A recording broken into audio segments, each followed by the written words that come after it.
मिनश्शैतानिर्रजीम बिस्मिल्लाहिर्रहमानिर्रहीम वतुइज़्ज़ु मन तशा वतुज़िल्लु मन तशा। यहाँ मेरा तारुफ ब्यूरो चीफ जियो न्यूज़ के हवाले से तो करा दिया गया, लेकिन यहाँ इस कॉन्वोकेशन में जो ये प्रॉपटेक के तहत हो रहा है, इसमें आने की एक और बड़ी वजह ये भी थी कि मैं जो कराची के 3000 से ज़ायद सहाफ़ियों की नुमाइंदा तंजीम है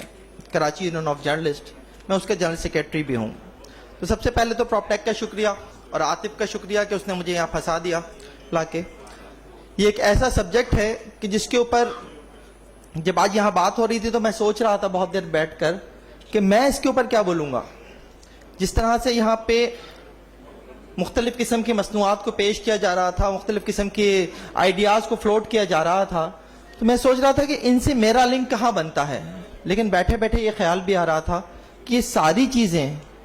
जो यहाँ पर पेश की जा रही हैं, अगर मैं ना हूं, आई मीन मीडिया ना हो, तो ये आम आदमी तक कैसे पहुंचेंगे। तो ये है बेसिकली शायद मेन मकसद जिसकी वजह से आतिफ ने यहां मुझे लाकर खड़ा किया है। डेफिनेटली जो इश्यूज यहां पर डिस्कस हुए हैं वो इश्यूज आज इस बात का तकाजा करते हैं कि इस शहर का इंफ्रास्ट्रक्चर और इस शहर को हमने अगर अपने लिए रहने के काबिल बनाना है तो हमें अपनी गलतियों के ऊपर नजरसानी करनी पड़ेगी। वो बात जो यहां पर बारहा कही गई कि हमने अपने ही पैरों पर खुद कुल्हाड़ी मारी है, हमने खुद ही रूल्स को वायलेट करके आज इस शहर का ये हाल कर दिया है कि इस शहर से एक बहुत बड़ी तादाद मुल्क से बाहर जाना चाहती है। आज इस शहर का नौजवान, मैं पिछले दिनों आईबीसीसी और एचईसी मेरा जाने का इत्तेफाक हुआ तो मैंने देखा कि बहुत बड़ी लाइनें लगी हुई हैं वहां पर अपने डॉक्यूमेंट्स को वेरीफाई कराने के लिए।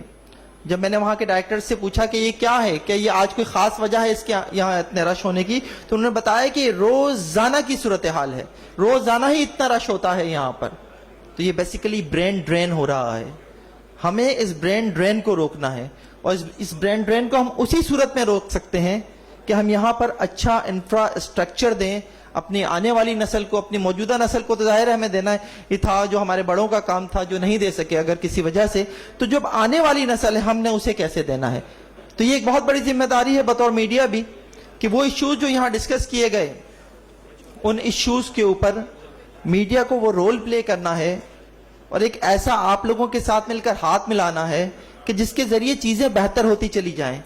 आज यहाँ हेल्थ का इश्यू है, आज यहाँ एजुकेशन का इश्यू है, आज यहाँ इंफ्रास्ट्रक्चर का इश्यू है, आज यहाँ ट्रांसपोर्ट का इश्यू है, आज यहाँ दीगर स्ट्रीट क्राइम एक बहुत बड़ा इश्यू इस शहर का बन चुका है जिसकी वजह से लोग जा रहे हैं। लेकिन अगर हम एक सिक्योर माहौल देने में कामयाब हो गए तो डेफिनेटली आप तमाम लोग भी जो यहाँ आइडियाज लेकर बैठे हुए हैं, आप तमाम लोग भी जो यहाँ पर डिलीवर करना चाहते हैं, आप तमाम लोग भी जो यहाँ पर बिजनेस करना चाहते हैं, वो बिजनेस उसी सूरत में मुमकिन है कि जब ये शहर तरक्की करेगा, इस शहर में लॉ एंड ऑर्डर बेहतर होगा, इस शहर में अमन होगा, सुकून होगा, तो तभी जो है वो चीजें जो है वो बेहतर हो सकेंगी। तो मीडिया इसमें अपना रोल प्ले करने की कोशिश कर रहा है, हम करते भी हैं। डेफिनेटली आप लोगों की जो भी चीजें होती हैं वो हमारे थ्रू ही आम लोगों तक पहुंचती हैं। अब अगर रीड की यहाँ बात हो रही थी और रीड के ऊपर ये बात भी हो रही थी कि जनाब ये बहुत ज्यादा अभी लोगों तक पहुंचा नहीं है और इसको डेफिनेटली हमें लोगों तक पहुंचाना भी है। अभी तो आया हूं यार, 2 मिनट ही दे रहे हो, चलो खैर। तो अगर रीड को हमें लोगों तक पहुंचाना है, और रीड में एक बहुत इंपॉर्टेंट बात यहां पर हुई कि पब्लिक सेक्टर के साथ मिलकर हम इसे कैसे आगे बढ़ा सकते हैं। तो ये तो वाकई बहुत इंपॉर्टेंट बात है कि अगर जिन इश्यूज की मैंने बात की कि अगर हमें हेल्थ सेक्टर को बेहतर बनाना है तो हम रीड के तहत हम हॉस्पिटल्स भी तो बना सकते हैं। अगर हमने एजुकेशन सेक्टर को बेहतर बनाना है तो हम रीड के साथ मिलकर अच्छे इंस्टीट्यूशंस भी तो बना सकते हैं एजुकेशन के। तो जब ये सब कुछ मुमकिन है तो उसके बाद डेफिनेटली जो है हम ये कह सकेंगे कि हम जो आने वाली नस्ल है, जिसके लिए आज मैं ये सोचता हूं कि मेरा बेटा अगर 13 साल का हो गया है तो जब वो थोड़ी सी एजुकेशन उसकी मजीद हो जाएगी तो उसे मुल्क से बाहर भेज दूंगा। तो मेरी ये सोच तब्दील होनी चाहिए, और सिर्फ ये मेरी नहीं, इस शहर के, इस मुल्क के अक्सर लोगों की यही सोच है कि उनके बच्चे जवान हो तो वो उन्हें मुल्क से बाहर भेज दें। तो फिर इस मुल्क को कौन चलाएगा?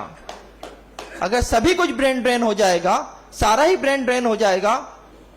जो तकरीबन हो चुका है, तो माजरत के साथ मुझे कहने दीजिए कि आज जो मुल्क चला रहे हैं اور وہ اس ملک میں جو رہ گئے ہیں، تو جب گنے کو مشین میں ڈالتے ہیں اور وہ جب مشین اس کو جو ہے پوری طرح سے کھینچ چوس لیتی ہے، اس میں سے سارا جوس نکل جاتا ہے، تو آخر میں جو کچھ بچتا ہے نا گنے کا کچرا،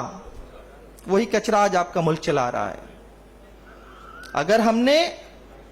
اپنے بچوں کو، اپنے آنے والی نسل کو کچھ اچھا دینا ہے تو ہمیں مل کر کام کرنا ہوگا۔ اور میں یہاں یہ آپ کو